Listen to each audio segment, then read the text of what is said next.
Ni kushukuru mwalimu kwa kutufundisha wanafunzi wako. Nimetengeneza sabuni hii hapa. Ina urefu wa sentimita 39. Imejaa vizuri kabisa. Sijaipa rangi kwa sababu nimependelea nitengeneze hivi ili niwaone wateja wanasemaje.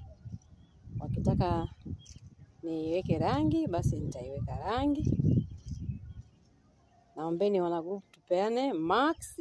Mwalimu pia usapoti kama niko vizuri, ina povu, inafua vizuri.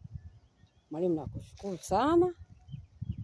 Pia mwalimu nimetengeneza ya magadi ya ukubwa huu hapa, saizi hii.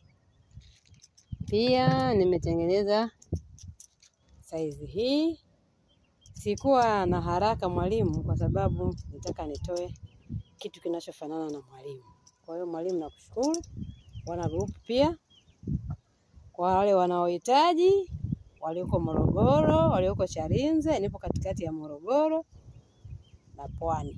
Kwa hiyo walioko wanaohitaji, mwalimu na mimi nimejitokeza sasa. Nimetengeneza hizo sabuni. Naombeni mnipe max. Asante.